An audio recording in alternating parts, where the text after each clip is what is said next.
fuerza y juventud. De tu letargo mudo la voz de inquietud.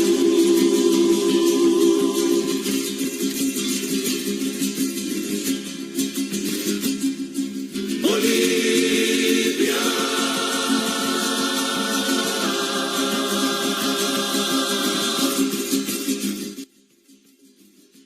Buenas tardes, buenas noches a todos nuestros queridos oyentes. Les habla Alison Orellana y estamos aquí presentando una nueva transmisión de Dosis Boliviana. Sean bienvenidos.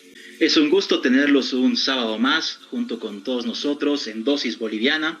Yo soy Álvaro Miamont, los recibo con los brazos abiertos. El anterior sábado hemos tenido una charla impresionante con María René, que nos ha hablado de las comunidades para niños, donde se les instruye en el desarrollo de software. ¿Qué temática vamos a ver el día de hoy, Ali? Bueno, hoy vamos a ir viendo lo que es la ciencia de datos y el Big Data con el ingeniero Dani Luis Huanca. Como Alison nos mencionaba, el día de hoy vamos a hacer un viaje al mundo de la ciencia de datos. Pero, ¿qué es la ciencia de datos? ¿De dónde nace esta idea? ¿De dónde nace este término? Tenemos que ver a nuestro alrededor. En la actualidad se generan datos cada momento, cada instante, en cada segundo. Y en cada situación, en cada sistema, ya sea desde un banco, un hospital o tu misma casa dentro de tus redes sociales, tú vas generando datos y vas interactuando con infinidad de datos. Y esto llevó a diferentes investigadores, diferentes científicos, diferentes ingenieros, entendidos en la materia, a empezar a ver una manera de ordenarlos y utilizarlos, ya sea viendo a través de reportes con los ya conocidos gráficos o diagramas estadísticos, ya sea a través de ordenamiento en tablas. Y todo esto surgió en principio a través de la minería de datos, donde se buscaba extraer la información que a veces no se consideraba dentro de una empresa, una institución, dentro de algún sistema, para poder con esos datos conseguir redireccionar el rumbo de la empresa o la institución o el sistema y darle un mejor panorama. La ciencia de datos actualmente va con dos pilares muy grandes. Uno es el Big Data, que más adelante vamos a tener una entrevista donde vamos a hablar a profundidad de esto. Y lo otro es la inteligencia artificial y Machine Learning. Todo esto apuntando a relacionarse con el Internet de las cosas.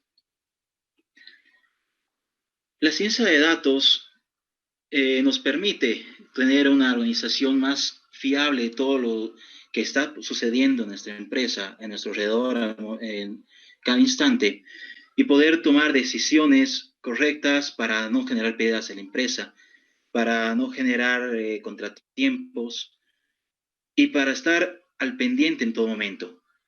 Actualmente los datos es la nueva revolución industrial, es el nuevo horizonte que están apuntando la mayoría de las empresas, ya que ahí están viendo las mejoras continuas.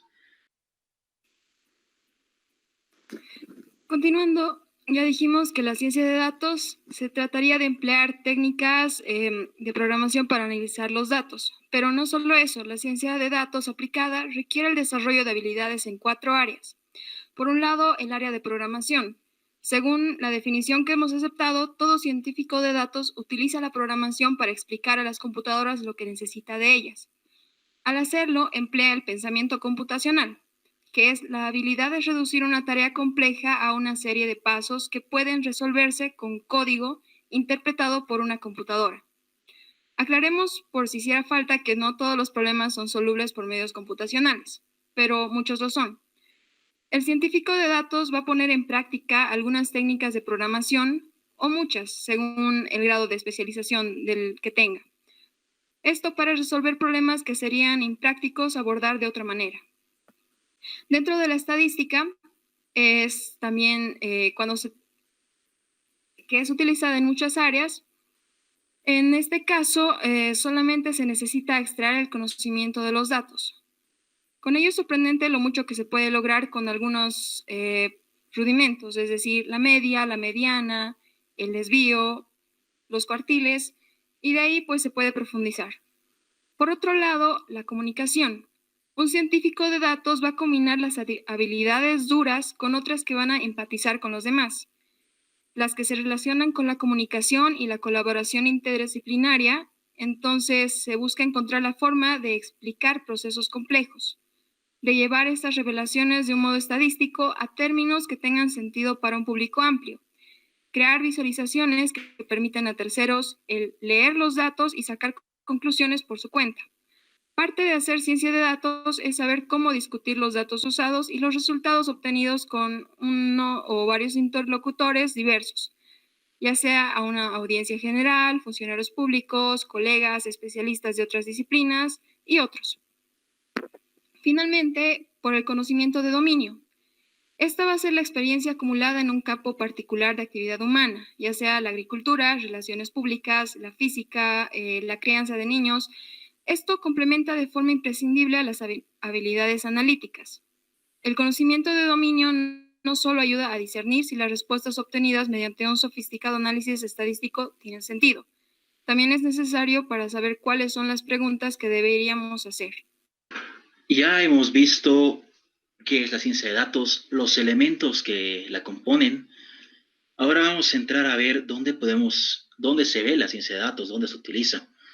Como les mencionaba hace un instante, la ciencia de datos está en todos los sistemas, pero vamos a entrar siendo más precisos en ciertos ejemplos como el sistema de salud, donde la ciencia de datos ayuda a estudios de factores de riesgo, detectando distintas patologías. También ayudando a segmentar la segmentación de pacientes en grupos afines, haciendo identificación de terapias para diferentes tipos de enfermedades o dolencias, a través de la gestión y planificación hospitalaria, ya sea temporal de salas, emergencias, ayuda a priorizar la recomendación en fármacos para una misma patología y el estudio de la genética o ADN siendo la bioinformática.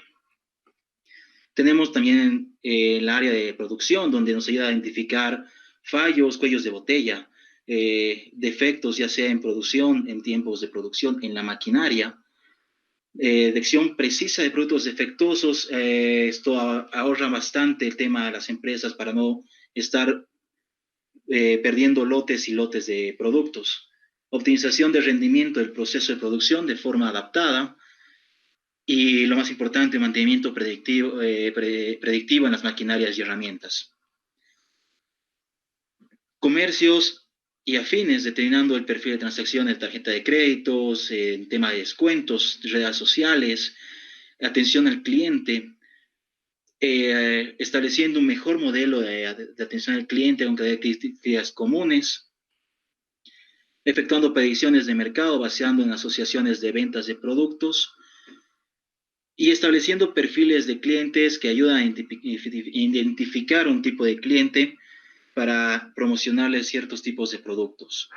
También tenemos la banca y los seguros, ayudando a detectar usos fraudulentos de tarjetas de crédito, estudio de concesiones de tarjetas de crédito débito, determinación de gastos en las tarjetas, el comportamiento de los valores en el mercado, tanto oferta como demanda, predicción de clientes, identificar grupos o patrones de riesgo para concesionar tema de seguros. Y como último ejemplo, vamos a poner el ámbito web, donde nos permite analizar el comportamiento y perfiles de usuarios, potenciar las ventas cruzadas, generalizar respuestas agrupadas según el tipo de contenido, recuperación de información, detección semántica, análisis de grupos de redes sociales, entre otros. Bueno, continuando, veremos qué proceso sigue un data scientist. En base al conocimiento que se tiene en el campo, el científico de datos se plantea una pregunta que cree que puede ser respondida mediante grandes bases de datos. Para contestarla, se sigue el proceso en el cual se tienen 8 pasos. Primero, la obtención de datos. Los datos masivos suelen venir de múltiples fuentes. Pueden ser de volúmenes diversos y se generan rápidamente. Al ser tantos, hay que comprobar que sean correctos. Para ello se utilizan los que son las Vs del Big Data. Lo segundo es el preprocesamiento de datos. Se realiza un tratamiento inicial de los datos donde se limpian y filtran aquellos datos que no cumplen criterios de calidad, no son de interés para el estudio o aquellos que contienen errores. Tercero, la transformación e integración. Para ello se homogeneizan los datos que provienen de múltiples fuentes para que sean comparables entre ellos. Esto puede deberse a la estructuración o a la no estructuración de los datos, es decir, el distinto formato de texto, imágenes y demás. El cuarto paso es el análisis de los datos. Es el proceso de los datos utilizando diferentes algoritmos y métodos estadísticos para obtener resultados que respondan a las preguntas planteadas por los científicos de datos. El quinto paso es la interpretación de los datos. En este punto es donde el científico de datos evalúa el resultado del análisis y aplica la experiencia que tiene en el campo para entender, ya sea para completar y corregir la información que obtiene por parte del ordenador. El sexto paso es la validación de los datos para ver si esos datos son robustos o cambian por algunos sesgos propios. Pueden validarse de múltiples maneras, mediante datos externos al proceso, empleando técnicas diferentes a las empleadas en el estudio, pero siempre se han de obtener algún resultado similar a los obtenidos inicialmente para afirmar que los resultados son reales y no debido al azar o algún sesgo. Séptimo paso es diseñar nuevos análisis o experimentos en caso necesario. En el procedimiento científico, esta parte es la que se define como validar la hipótesis. En caso de que los datos no hayan sido validados o se necesite más información para poder obtener resultados concluyentes a estas preguntas planteadas por los científicos de datos, se incluye mayor número de datos en los análisis o se reformulan los algoritmos para realizar otras preguntas a los datos. Y el último paso es la visualización y presentación gráfica de los resultados de los datos. Este es un proceso fundamental en cualquier trabajo con grandes bases de datos. El graficar de forma completa y con la mayor cantidad de capas posibles la información resultante. Las gráficas van a ser formas rápidas de interpretar los datos para tomar decisiones y también para considerar la tendencia en todos los artículos científicos y en la vida cotidiana en general. Eso es en sí ir completando la cantidad de información que se ha obtenido en una única imagen. Bueno, entonces, en este segmento tenemos la entrevista con Dani Luis Huancasevilla. Ya está con nosotros. Él es ingeniero industrial e ingeniero de sistemas. Tiene diplomado en educación superior, una maestría en estadística aplicada y es científico de datos en Nevatel PCS de Bolivia. Docente de posgrado en las universidades del Valle, la Universidad Católica Boliviana San Pablo, en diferentes diplomados y maestrías en Business Intelligence y Big Data. Docente de pregrado en la Universidad Mayor de San Simón en la materia Industrias 4.0. Tiene 15 años de experiencia en Business Intelligence, Data Mining, Data Warehouse, sistemas de soporte para la toma de decisiones, Big Data, Machine Learning, arquitectura de sistemas BI, ingeniería de datos y es cofundador de la comunidad Big Data Bolivia. Dani, es un gusto tenerte en Dosis Boliviana. Bienvenido. Bienvenido, Dani. Muchas gracias. Un gusto estar con ustedes y agradezco la invitación. Y un saludo a toda la audiencia, ¿no? Bien. Bueno, Dani, con esta experiencia que tienes, nos gustaría que nos cuentes un poco acerca de lo que es el Big Data. Bueno, la palabra Big Data en realidad es como una especie de buzzword que apareció hace muchos años y tiene un contexto que se ha ido transformando a medida que ha ido cambiando el tiempo, pero básicamente tiene que ver con el tratamiento de datos que comparten, bueno, ciertos datos que comparten ciertas características a las que se las denomina dimensiones, específicamente 3, que pueden ser datos que sean voluminosos, grandes cantidades de datos, o pueden ser de que estos datos se puedan producir a una velocidad más grande, o pueden ser estos variados, ¿no? Estamos hablando de datos de tipo videos, de tipos estructurados, semiestructurados. Entonces, ese tratamiento de datos, de todo ese tipo de datos, se podría denominar lo que es Big Data. En alguna época también se lo ha considerado como la parte de Machine Learning más, pero hoy en día se está separando eso, ¿no? porque ha llegado lo que es la inteligencia artificial y se ha ido un poco más hacia ese lado con la ciencia de datos. En todo esto de esta evolución que ha tenido, ¿nos podrías explicar un poco cómo es el funcionamiento del Big Data, por favor? Ok, en realidad son varias tecnologías y en un principio, como les comentaba, todo método se hablaba de grandes cantidades de datos, como el nombre lo decía. Pero no solamente es eso, ¿no? Aparecieron las nuevas BES y eso originó que exista gran cantidad de datos, por lo que generó un cultivo para lo que es el redescubrimiento de los algoritmos de inteligencia artificial que ya existían antes, ¿no? Específicamente, todo empezó con Deep Learning y eso revolucionó todo, el asunto del reconocimiento de imagen, etcétera.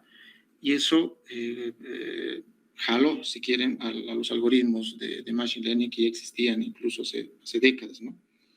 Entonces, son este tipo de tecnologías, algunas se han convertido específicas para manejar las 3 Bs. En el mundo libre, por ejemplo, tenemos Hadoop, que maneja todo lo que es la B de volumen y variedad, que tiene que ver con un file system, ¿no? Es básicamente un file system donde ustedes pueden almacenar fotos, texto, lo que sea, y ahí viene justamente la idea de variedad. Volumen, porque puedo escalar horizontalmente estos servidores y puedo almacenar información lo que necesite. Y la B de velocidad, hay otra tecnología que se denomina Kafka, ¿no? Entonces, con ella se puede manejar datos en streaming. Estas 3 son las que serían para la parte de Big Data como tal. Y la parte de Machine Learning, ciencia de datos, bueno, eso es como si se hubiera separado y para el perfil de los data scientists como tal, y tiene que ver más con manejo de algoritmos de inteligencia artificial. Bien, bueno, nos hablaste de esos algoritmos de Machine Learning, de inteligencia artificial. El Big Data conlleva todo ello. Tal vez mencionar en qué parte o dónde se utiliza específicamente esta Big Data. Para entenderlo bien, habría que ver la parte del negocio, dónde encaja esto. Los sistemas de toma de las decisiones, para toma de decisiones es la pieza, lo que había antes, ¿no? Lo que es la inteligencia de negocios, el business intelligence, en el cual tradicionalmente las empresas lo que hacían era agarrar la información de sus sistemas transaccionales y los pasaban a sistemas de data warehouse. Pero eran cantidades normales de una empresa, ¿no? Y posteriormente se dieron cuenta de que existe otro tipo de datos, que son los datos semiestructurados, o los datos que se encuentran incluso en redes sociales o en otro tipo de estructuras que no se pueden analizar con una base de datos tradicional. Entonces ahí entró lo que es el Big Data y las empresas empezaron a almacenar estos datos, ¿no? En lo que se denominan data lakes, para analizarlos ahora o para analizarlos en el futuro, ¿no? Esa es la idea. ¿Y cómo los voy a analizar? Son inmensas cantidades de datos o son datos que se procesan rápidamente, o grandes, variados o rápidos. Y ahí es donde entraron el asunto de los algoritmos de inteligencia artificial, ¿no? ¿Y cuál es la aplicación que tienen? Hay mucha aplicación. Desde el punto de vista del negocio, son los departamentos de marketing, finanzas, los que van solicitando requerimientos que tienen que ver, por ejemplo, con clasificación de clientes en base a ciertas características. Y esa clasificación tiene una serie de algoritmos de Machine Learning que se utilizan para eso. Hay otro problema, por decirles, de regresión para estimar algún tipo de demanda o alguna proyección que tiene que hacerse con datos cuantitativos, entonces hablamos de regresión. O queremos identificar anomalías en control de calidad, tal vez de procesos industriales o de procesos administrativos, utilizamos otro tipo de algoritmos que son de detección de anomalías. Entonces, cada uno de esos tiene un montón de subalgoritmos que te permiten llegar a esto. ¿Y cuál es la esencia de todo eso? El negocio, ¿no? Entonces, si hay una necesidad de negocio, la necesidad del negocio es la que arrastra hacia atrás y hasta llegar a los datos. Eso es importante recalcar, ¿no? No importa si tu algoritmo es súper genial, si no resuelve una necesidad del negocio, entonces no funcionas. Así es. Dani, a lo largo de la entrevista has estado mencionando las 3 Bs del Big Data. ¿Cuáles son estas 3 Bs?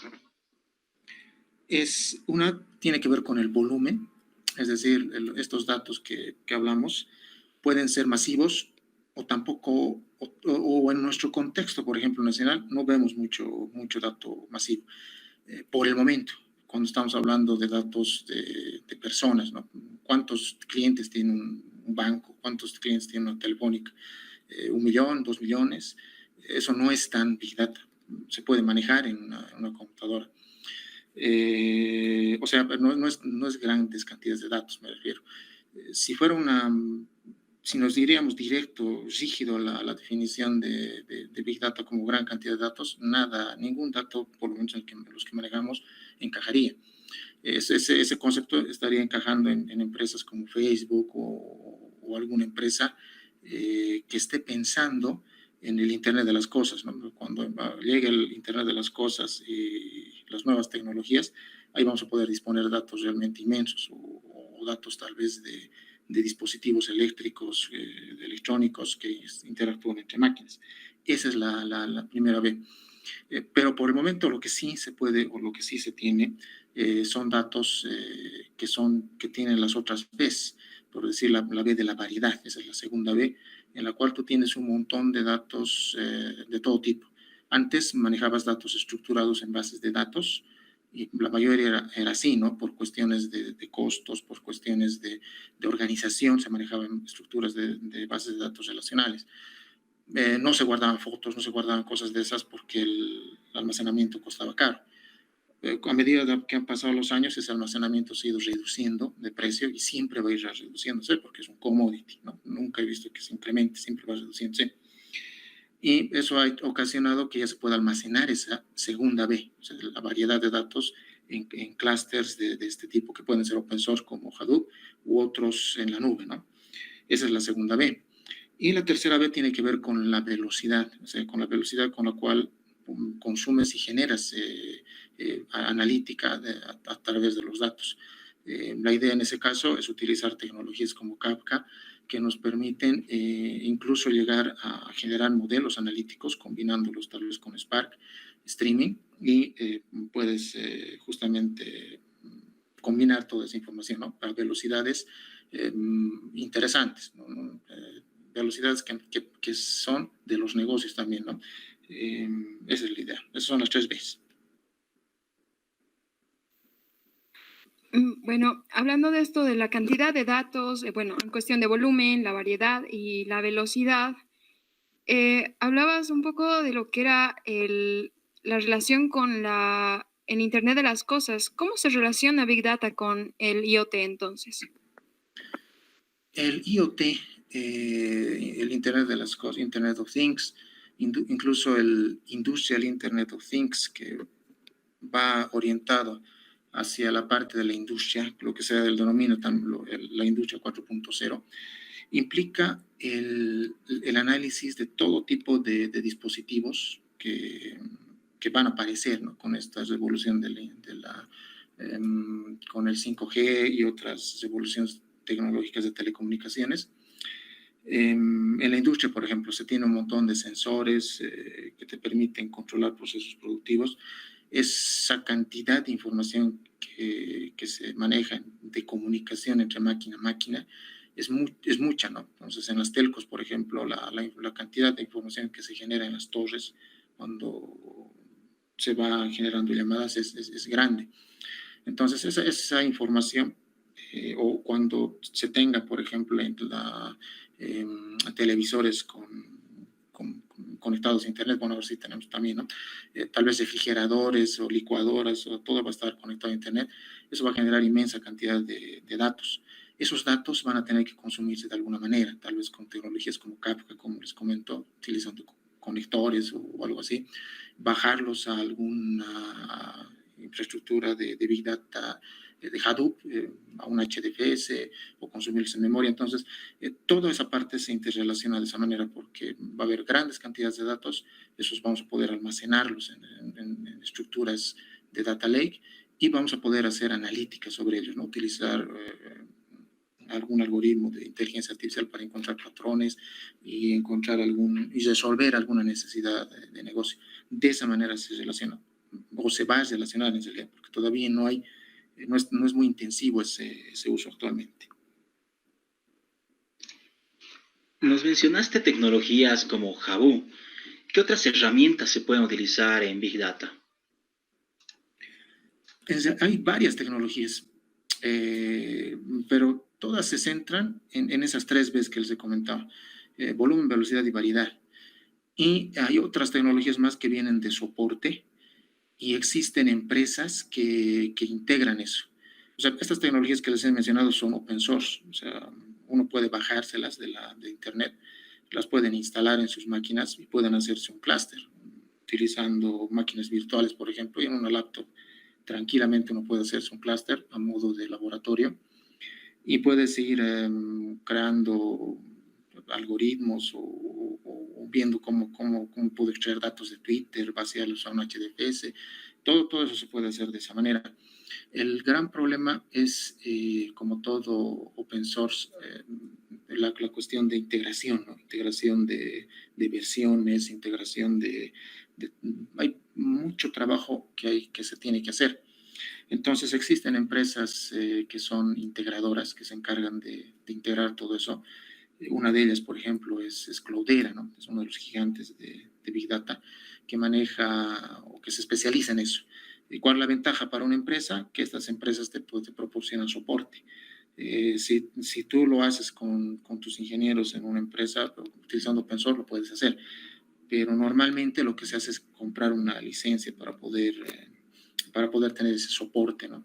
Entonces, son varias tecnologías. Uno de estos integradores es Cloudera, como te digo, y manejan tecnologías como bases de datos NoSQL como HBase o Hadoop para el file system, Hive para la parte de manejo de tablas, Spark es el rey, si quieren, en lo que es Machine Learning.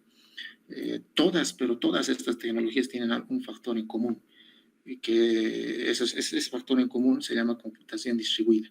Esa es la clave del éxito de Big Data, todas, o sea, hasta las bases de datos NoSQL que manejan grandes cantidades como Cassandra, Neo4j o Mongo, todas ellas tienen esa estructura, una estructura que nos permite hacer una escalada horizontal. Todas tienen eso, todas. Spark igual en memoria, es en clúster, Hive, Hadoop es en clúster de discos. Entonces, todas esas tecnologías tienen ese común denominador.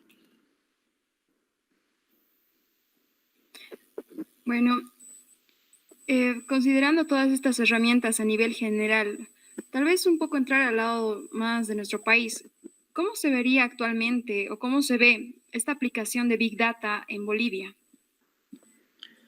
Hace unos 6 años, justamente cuando con un grupo de compañeros fundamos lo que es la comunidad Big Data Bolivia, recuerdo que nos reuníamos y hacíamos justamente instalaciones de Hadoop ahí en la oficina, no en la oficina, perdón, en los lugares donde nos íbamos reuniendo. No era tan intensivo. Recuerdo que tratábamos de encontrar alguien que esté haciendo eso en el mercado y no había. Entonces, recuerdo que 1 año o 2 años después modificamos un poco la idea de lo que teníamos para ver cuestiones de Machine Learning, porque justamente estaba poniéndose ya de moda ya también el asunto de Machine Learning, catapultado justamente por todo lo que es Big Data. Entonces, no vimos tampoco que haya mucho movimiento, pero los últimos años, específicamente este año y el año pasado, yo diría, sí ha habido un incremento de este tipo de uso de estas tecnologías. Ya algunas empresas ya lo hacían antes, porque trabajan justo para empresas que están en Estados Unidos o en el exterior, pero específicamente en el mercado boliviano, creo que los que están empezando a utilizar esto son para la banca y lo que es las telcos. En las telcos ya se utilizaba ya hace algunos años atrás, pero justamente estas dos industrias son las industrias que son más competitivas, ¿no? El mercado de las telcos es bastante competitivo por el hecho de que salen promociones, salen cosas que ocasionan que se tengan que hacer modificaciones en los sistemas ágilmente, ¿no?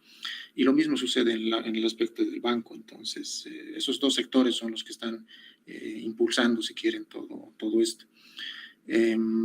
Después, y eso se corrobora con la cantidad de anuncios. No sé si pueden ver los perfiles profesionales de data scientist o ingeniero de datos.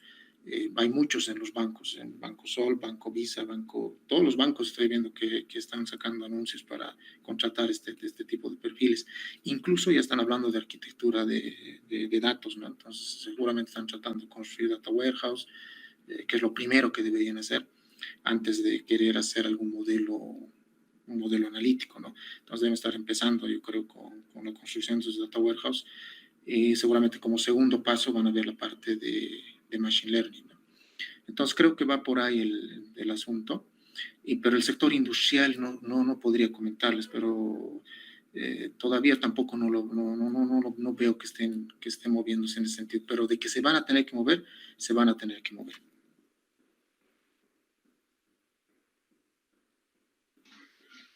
Hemos visto que dentro de lo que es Bolivia ha cambiado bastante, ya empezando con los bancos, el tema de tomar Big Data.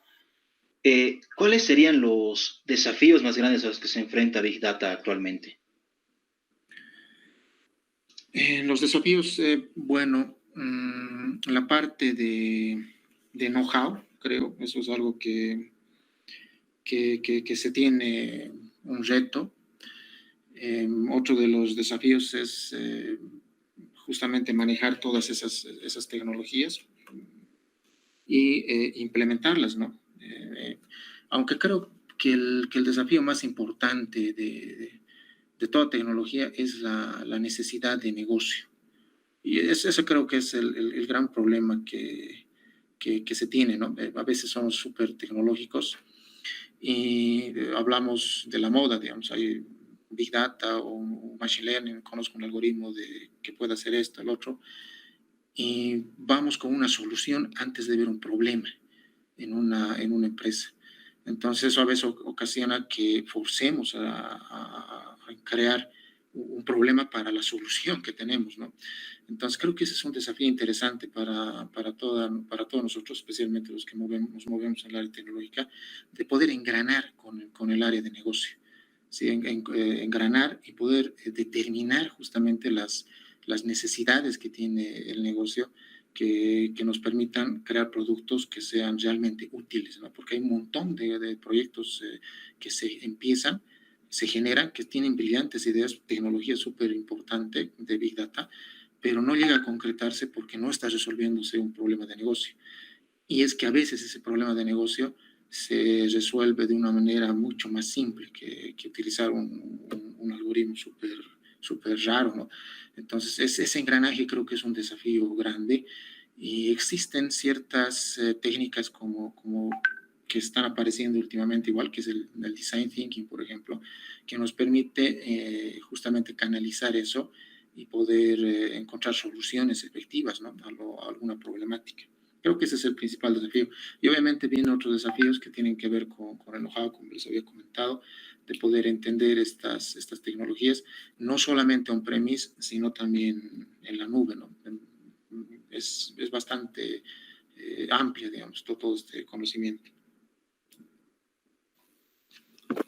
Bueno, ¿nos podrían mencionar tal vez cuáles son los desafíos de trabajar con esta cantidad que es bastante grande de datos dentro de una empresa privada? Bueno, son lo que les comentaba, por ejemplo, de encontrar, engranar con las áreas de negocio. Ese es uno de los desafíos. Y bueno, aparte de eso también existen los desafíos técnicos, ¿no? En ese tipo de desafíos hay de todo por el hecho de justamente manejar datos en diferentes, en este escenario. Pero bueno, yo creo que es algo, es parte de nuestro trabajo. Yo creo que todos los que están en el sistema saben bien que estamos acostumbrados a caer y caer y caer, pero la idea es levantarse, ¿no? Y hacer todo lo que sea posible para poder llevar adelante un proyecto. Entonces, creo que son desafíos que siempre están en cualquier tipo de proyecto informático.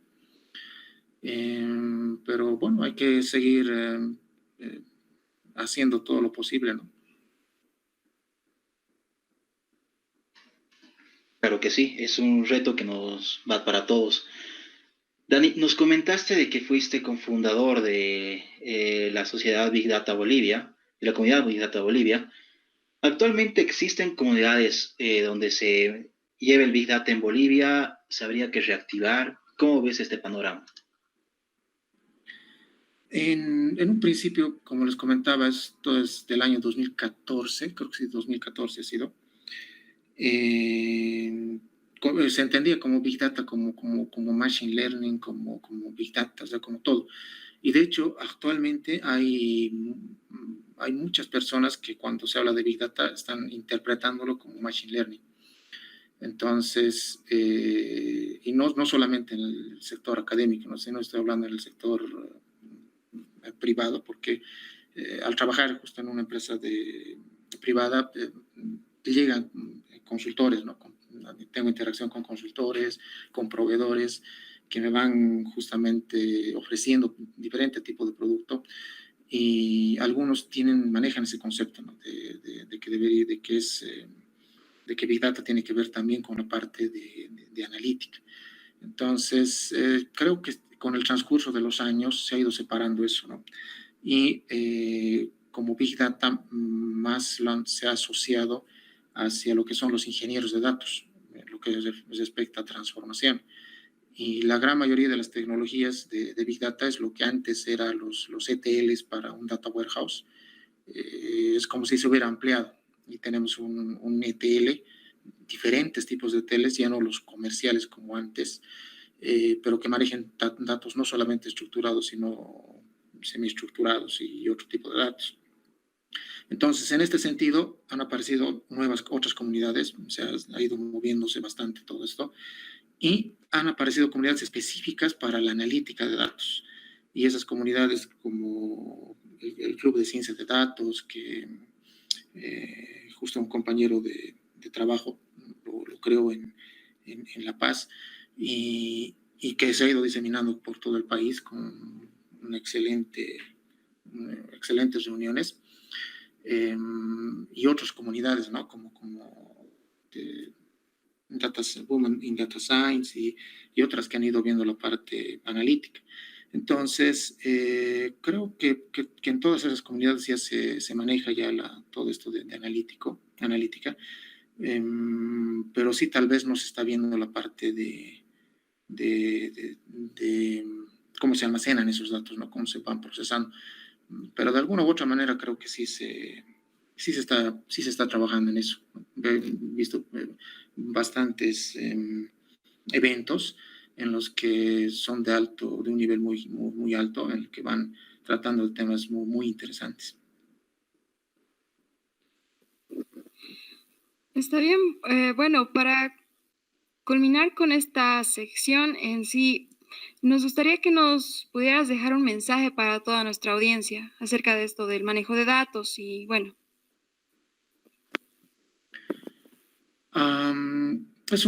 Yo el mensaje que les doy es que es un campo que está en crecimiento. Hace ya, como les comentaba, 2014, 2015, recuerdo que daba algunas charlas en universidades, en eventos justamente, en Halasoft, recuerdo del 2015, di una charla justamente que decía Data Scientist, la profesión del siglo XXI. De hecho, creo que está esa diapositiva en el club bueno, en la comunidad Big Data Bolivia, que tenemos todavía el sitio en Facebook, que se lo seguimos manteniendo, seguimos colocando posts de lo que se pueda. Y se ha ido concretando, ¿no? O sea, es interesante cómo hace años era algo que se veía como el futuro, pero ahora es el presente. Entonces, creo que es un campo con mucho potencial. que es muy diverso, no solamente en una cierta área, sino uno se puede especializar en muchas áreas. Si a algunas personas les encanta la parte de sistemas, de llevar datos de un lugar a otro lado, sistemas operativos, procesamiento de información, lo suyo es la parte de ingeniería de datos. Si hay otro grupo que le encanta lo que es los modelos analíticos, la estadística, el machine learning, la ciencia de datos es ese lado, ¿no? Entonces se ha ido dividiendo, yo creo, en dos grandes grupos que requieren conocimiento amplio en cada uno de ellos. Es grande la cantidad de conocimiento que se requiere en cualquiera de las dos especialidades. Y mi consejo es que estudien, o gente joven que está viendo, la parte de estadística. Estadística es la base para todo lo que es data science. Y en el área de ingeniería de datos, lo que es data warehouse, lo que es bases de datos, eso sí hay más cosas técnicas, pero bueno, pues si están queriendo entrar en este ámbito, en este genial ámbito de trabajo, sugiero que vayan estudiando eso, vayan a las comunidades, hay un montón de reuniones, entonces creo que es un futuro interesante y prometedor. Muy bien, Dani, pues muchas gracias por el mensaje que nos dejas y bueno, esperamos que nos acompañes en otra oportunidad. Muchas gracias Claro. por lo de hoy. Ha sido un gusto tenerte, perdón, Dani. Ha sido un gusto tenerte con nosotros. Hasta un nuevo encuentro. Realmente le pasó muy bien con tu entrevista. Perfecto, el agradecido soy yo. Y por supuesto que pueden contar conmigo para cualquier tipo de tema. Con gusto les ayudo. Muchas gracias.